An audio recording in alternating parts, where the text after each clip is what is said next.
샬롬 반갑습니다. 오늘 하루도 주님의 은혜 아래 공하시는 주님의 성도님들 되시길 주님의 이름으로 축복합니다.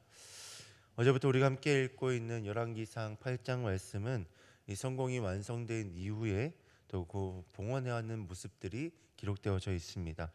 어제 살펴본 말씀은 언약궤를 성전의 지성소로 옮기며 그곳에 임하신 하나님의 영광에 대해서 살펴봤다면 오늘은 22절부터 53절까지의 말씀은 솔로몬이 성전을 완공하고 난 이후에 이제 봉헌하며 기도하는 내용이 담겨져 있습니다. 그래서 솔로몬의 기도가 오늘 말씀입니다.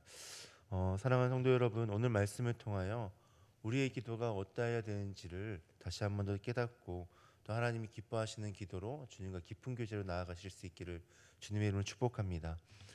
솔로몬의 기도는 오늘 우리가 읽은 22절부터 53절까지인데요. 22절부터 30절까지는 기도의 도입부에 해당하고 31절부터 53절까지는 백성들을 위하여 중보하는 솔로몬의 기도에 대해서 말씀하고 있습니다.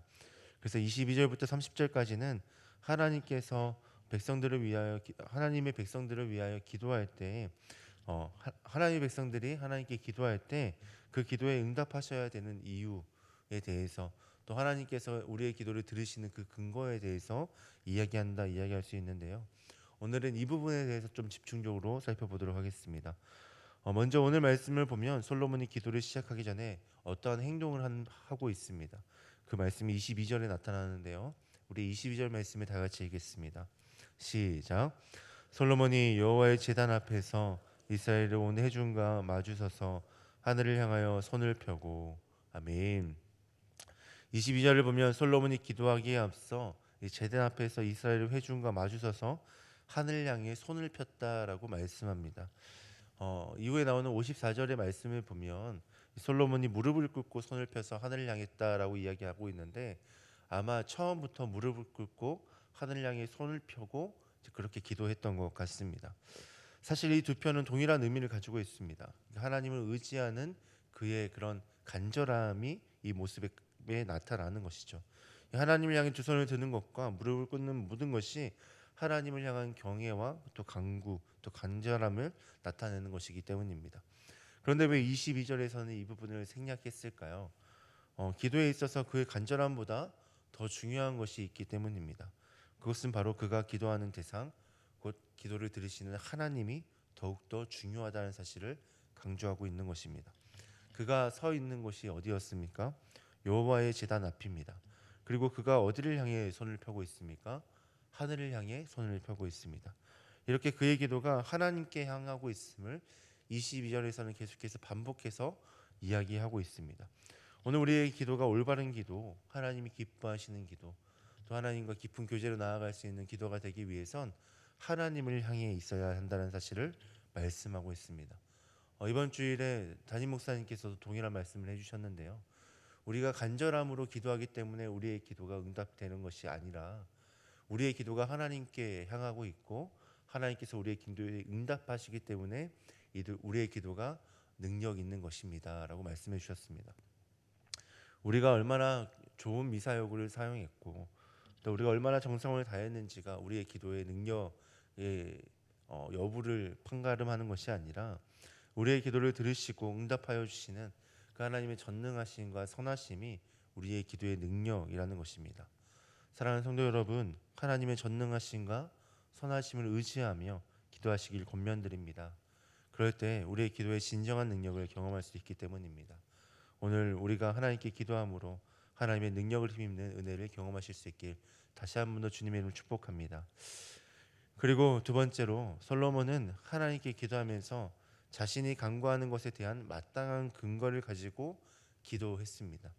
우리 23절과 24절 말씀을 다시 한 번 더 다 같이 읽겠습니다. 시작. 이르되 이스라엘의 하나님 여호와여, 위로 하늘과 아래로 땅에 주와 같은 신이 없나이다. 주께서는 온 마음으로 주의 앞에 행하는 종들에게 언약을 지키시고 은혜를 베푸시나이다. 주께서 주의 종 내 아버지 다윗에게 하신 말씀을 지키사 주의 입으로 말씀하신 것을 손으로 이루심이 오늘과 같으니이다. 아멘.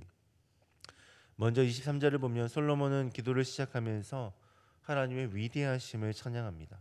주와 같은 신이 없다. 곧 주님이 진정한 신이시며 유일한 하나님이십니다라고 고백하는 것이죠. 그리고 이어지는 말씀을 보면 그런 하나님은 언약을 지키시고 은혜를 베푸시는 분이십니다라고 고백을 합니다. 24절에서는 자신의 아버지 다윗에게 하신 말씀, 곧 성전 건축에 대한 약속을 자신을 통하여 이루셨음을 더 구체적으로 고백하는데요. 이렇게 솔로몬은 언약을 이루시는 하나님의 그 신실하심에 대해서 계속해서 고백하고 있습니다.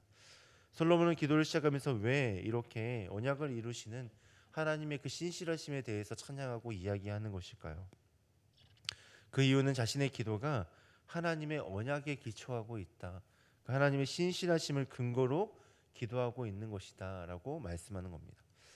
이 장면을 통하여 오늘 우리의 기도가 어떠해야 되는지를 다시 한번 더 깨닫게 되는데요. 하나님의 신실하심의 근거를 두고 하나님이 약속하신 것을 구해야 한다라는 것입니다. 나의 원함을 구하면서 내 원함이 이루어지기를 소망하는 것이 기도가 아니라 하나님의 그 신실하심의 근거를 두고 하나님이 오늘 우리에게 주시겠다 약속하신 것, 그것이 오늘 우리의 삶 가운데 이루어지며 그것을 가장 좋은 것으로 여기며 나아가는 기도가 정말 하나님께서 기뻐하시는 기도이고, 하나님과 그 깊은 교제로 나아가며 하나님의 뜻을 헤아리며 오늘 하나님께서 우리의 마음을 만지시는 그런 놀라운 은혜를 경험할 수 있는 기도가 될 수 있다라는 것이죠. 그러면 하나님께서 오늘 우리에게 약속하신 것은 무엇일까요? 마태복음 6장을 보면 예수님은 제자들에게 기도를 가르쳐 주신 후에 이런 가르침을 또 주십니다. 너희는 먼저 그의 나라와 의를 구하라. 그러면 이 모든 것을 너희에게 더하시리라. 예수님께서 무엇을 약속하셨습니까? 하나님의 나라와 그의 의를 구하는 자에게 모든 것을 더하여 주시겠다. 그렇게 약속하여 주셨습니다. 이 말은 단순하게 순서를 이야기하는 것이 아닙니다. 너희가 먼저 하나님 나라와 의를 구하면 그 다음에 너희에게 이것이 주어질 것이기 때문에 너희가 이것을 얻고 싶다면 먼저 하나님의 나라와 의를 구해야 돼. 이런 순서적인 이야기를 하시는 게 아닙니다. 그런 가르침을 주신 게 아닙니다.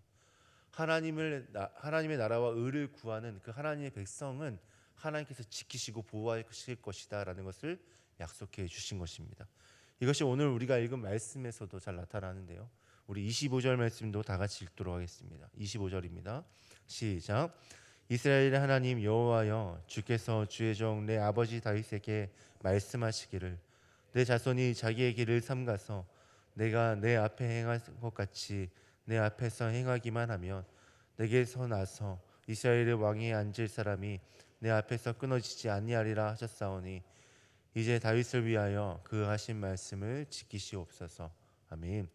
25절을 요약하면 이 다윗의 자손이 하나님의 말씀에 순종하면 하나님께서 그의 자손의 왕위를 끊게 하시지 않겠다라고 약속하셨다라는 것이죠. 이 약속도 왕위가 끊어지지 않기 위한 수단으로 순종을 요구하셨다라는 것을 이야기하는 것이 아닙니다. 하나님의 말씀을 순종하는 일을 하나님께서는 보호하시겠다. 그러니까 하나님 말씀에 순종하는 하나님의 백성을 하나님께서 보호하시겠다 약속하여 주셨다라는 겁니다. 하나님은 너희가 이런 약속을 또 어떤 너희들이 원하는 것을 얻고 싶느냐, 그렇다면 나에게 순종해라라고 말씀하시는 게 아니라 하나님의 말씀을 순종하고 하나님을 따르고 하나님을 사랑하는 그 백성을 하나님께서 지켜주신다라고 말씀하시는 것이죠. 이것이 오늘 우리에게 하나님께서 허락하신 약속의 말씀입니다. 이렇게 하나님 우리에게 약속하신 것은 하나님을 주인으로 모시고 하나님을 의지하며 살아갈 때 자신을 의지하는 백성들을 지키시고 보호하시겠다라는 약속을 주셨습니다. 오늘 우리도 솔로몬과 같이 이 약속을 의지하며 이것을 근거 삼아 기도할 때 우리의 기도가 올바른 기도로 나아갈 수 있습니다. 그리고 이렇게 기도하는 기도가 하나님께 신실하심을 근거로 하는 기도입니다. 더 쉽게는 믿음으로 구하는 기도가 바로 이런 기도입니다. 사랑하는 성도 여러분, 하나님의 신실하심을 믿음으로 기도하시길 권면드립니다. 그래서 기도하는 백성들에게 가장 좋은 것으로 채우시는 그 하나님을 경험하시고 그 하나님의 마음과 그 깊은 뜻을 헤아리시는 주님의 성도님들 되시길 주님의 이름으로 축복합니다. 기도하겠습니다. 하나님 감사합니다. 오늘 말씀을 통하여 오늘 우리의 기도가 무엇을 구해야 되고 또 어디에 근거해서 기도해야 되는지 다시 한번 더 깨닫게 하심에 감사합니다. 하나님, 우리의 기도의 능력이 우리에게 있지 않고 우리의 간절함에 있지 않고 우리의 기도의 내용에 있지 않고 우리의 기도를 들으시고 거기에 합당하게 역사하시는 주님께 있음을 다시 한번 더 깨닫게 되었습니다. 하나님께 기도하게 하시고 더 나아가 하나님께서 우리 가운데 신실하게 행하실 것을 믿음으로 기도하게 하여 주시옵소서. 주님의 말씀에 순종하며 주의 자녀된 우리에게 신실하심으로 역사하시며 또 선하시고 가장 좋은 것을 채우실 그 하나님을 의지함으로 나아갈 때 그 하나님께서 우리에게 모든 것을 채우시고 가장 좋은 것을 채우시는 분이심을 깨닫고 알아가게 하여 주시옵소서. 그렇게 기도를 통해 주님을 더욱더 깊이 경험하며 주님을 더욱더 뜨겁게 사랑할 수 있는 우리의 모습 되게 하여 주시옵소서. 그렇게 역사하실 주님 기대하고 소망하며 이 모든 말씀 예수님의 이름으로 기도합니다. 아멘.